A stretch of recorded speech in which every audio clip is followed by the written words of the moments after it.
Hey everybody, and welcome to Thursday Thermal Takes, the show where we serve to you the hottest of takes upon the most Thursday thermal of platters. This week's Thermal Take involves the soon-to-be live-action adaptation of the best-selling manga of all time, One Piece, which is potentially one of the best stories of all time, at least in my humble opinion.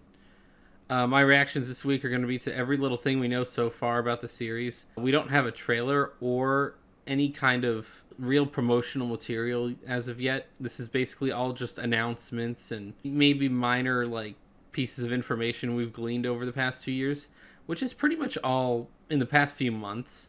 As throughout the first and most of the second year we even knew about this thing, COVID-19 was happening, so it got delayed pretty far back. Everything's delayed. They haven't even started doing any of the pre-production stuff really yet. This has basically just been them putting everything together. The series has some direct involvement from Ichiro Oda, the author of the series, who is pretty much the only reason why One Piece fans don't have a heart attack every 5 seconds trying to imagine how on earth this series will possibly ever be ended without disaster. This thing has a very big budget. Apparently it's going to rival certain shows like Game of Thrones in per episode spending or something like that. I'd have to imagine they'd have to spend a lot of money to get some of these effects right. Trying to have swords in people's mouths and not making it look too awkward. Trying to have stretchy arms, things like that. After a while, it's going to add up. Especially once you have to start CGIing a whole bunch of characters in, mostly during the second season, I would assume. We know that it's going to cover the first saga of the series, East Blue, which contains the first 6 arcs of the series. And it's going to do that in about 10 episodes. The main cast members we know of so far are just the first 5 Straw Hats. We have Luffy being played by Iñaki Godoy, who, honestly, I'm not 100% sold on, but I've seen a little bit of his work. And from what I've seen, he seems like a pretty decent actor. I think we'll be able to get something out of this guy that will resemble Luffy. At least that's my hope. It's very hard to be able to envision this stellar series being adapted by anyone in any medium other than animation and pen to paper. It's going to be a lot of high expectations, so I'm sure that none of these characters will live up to that. None of these portrayals anyway. But I think that this guy, he looks enough the part that I think they'll be able to make something out of him. Zoro is going to be played by Makenyu, who is the only person in this whole cast lineup so far that has any real large experience on acting on screen. He's done roles in Rurouni Kenshin. He's done some roles in Chihayafuru or something like that. I honestly can't remember how to pronounce that. Editor Chan will put it up in the video, I'm sure. But anyway, this guy Makenyu, he's apparently a fairly decent actor, and he also has done a lot of anime-based action acting, so this should be up his alley. My only problem with him is that he kind of looks like a feminine K-pop star, at least from pictures. So I'm hoping that once they do all their Hollywood magic, he won't look like a K-pop star and look more like a badass samurai. But I'm sure they can probably pull that off. Nami is going to be played by Emily Rudd, who apparently is a big fan of the series, and which is very good in my opinion. You need to have some people dedicated to trying to adapt this thing well. Usopp is going to be played by Jacob Romero Gibson, who is apparently, in my opinion at least, he looks almost exactly what I would imagine Usopp to look like in real life. This was a great job in casting just based on looks alone. This guy, his expressions scream Usopp to me. So I'm very interested to see how that all plays out. I think my big real hot take here, which I'm sure honestly I cannot be the first person to have this take.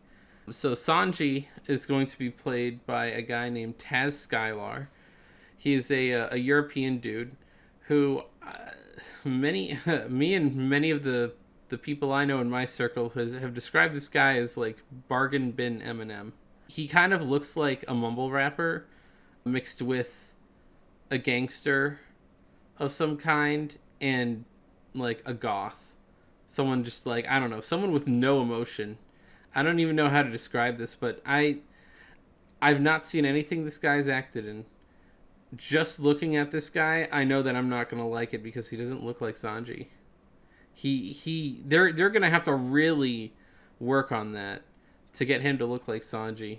And I know that Oda had a huge decision.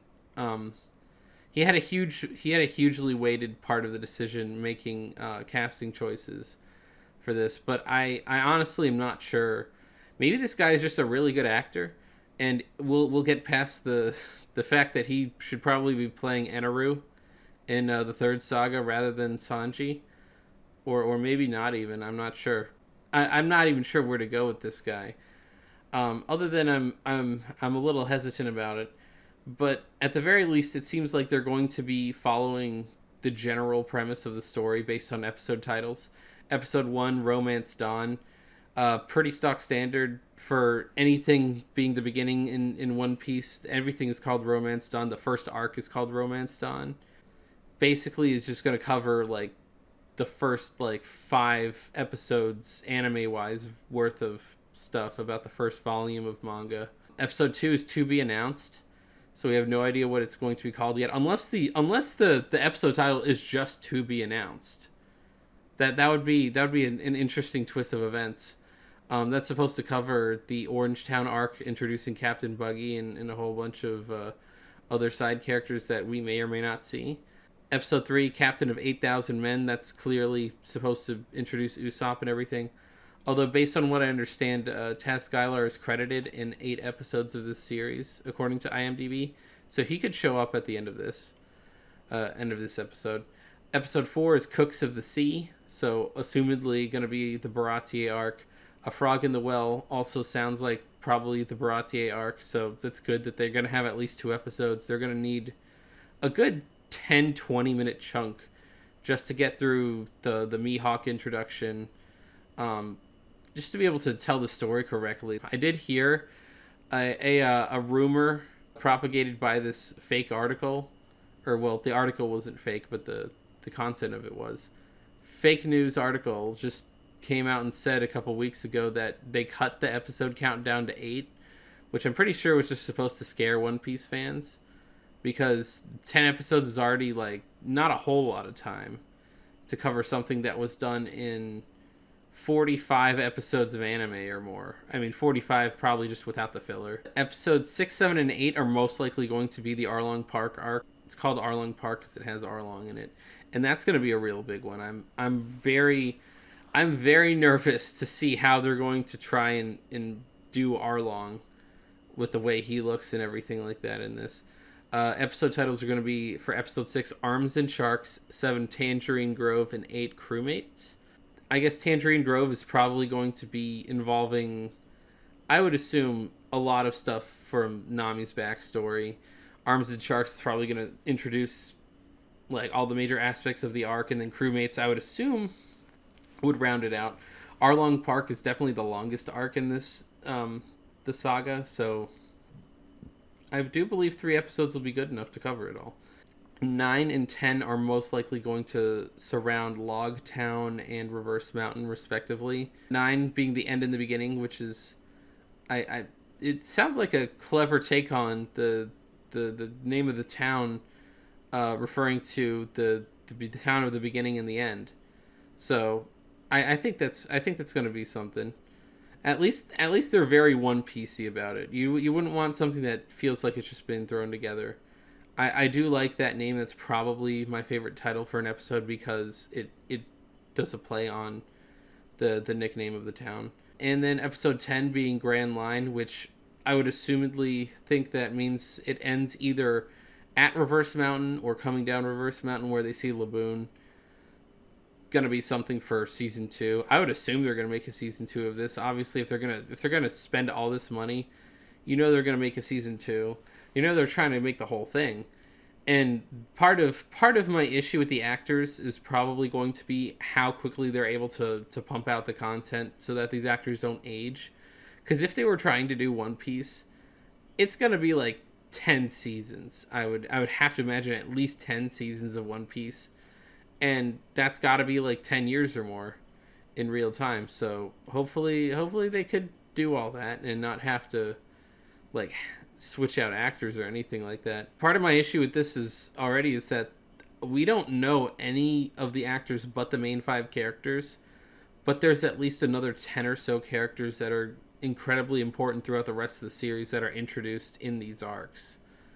And you're going to need to have some decent actors to play some of these characters. I mean, I'm sure they know who they need to really focus on, given how close the series is to finishing in the manga. But red-haired Shanks, Smoker, Tashigi, Arlong, Dracule Mihawk, of course, Kobe, Helmeppo. These are going to have to be actors who will be willing to come back and do their role again and actually do a decent job, since they're going to be massively recurring characters. And a huge part of the quality of the series really is in its characters. So I can't imagine that they want to skimp on any of that if they're going to actually have a decent adaptation. Obviously, anime adaptations have had a really bad track record, even worse than video game movie adaptations, which is pretty bad in and of itself. But I don't know. I would say that Oda being involved in a lot of this is the only thing that gives me any real hope.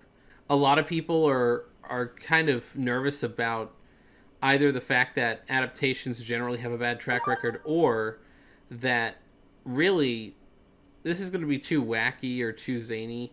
I think this could be sort of an opposite take and direction. It could be way too politically correct. It could try to censor or destroy a lot of the great aspects of some of these characters that aren't super America friendly. Or at least I shouldn't say super America friendly, super the West friendly in terms of how people's standards are nowadays. But yeah, you're probably gonna see a lot of jokes and scenes cut out just to make this thing fit. You're gonna see a lot of bits cut out, like if the characters do some sort of random bit in the manga like they love to do all the time. You're gonna see a lot of side characters just not exist, I would assume, because I have no idea how they're even gonna do the casting for like the main general cast, let alone some of the side characters. You might only see one major buggy pirate, like Buggy Pirate A. I would be a little disappointed about that, but anyway, trying to adapt this into a live action American TV show is going to be very weird, very very weird. I think it could be good, but it could only be good if they stay true to the story and not try to use what Hollywood likes to do, which is completely suck every ounce of anything good out of anything. Yeah, we're gonna see some interesting stuff. I would assume if they do a season 2, it would be probably the Alabasta Saga. They try to do something similar to this to kind of keep it going. And I'm very curious, especially to see in the coming months who they cast for people like Shanks, Mihawk, Buggy, Smoker, Gold Roger, stuff like that. And let me know why you think my takes are really, really bad or really, really good. You can do that by liking, disliking, commenting, all on this video. Also, remember to subscribe and ring the bell, and I'll see you next week on Thursday Thermal Takes.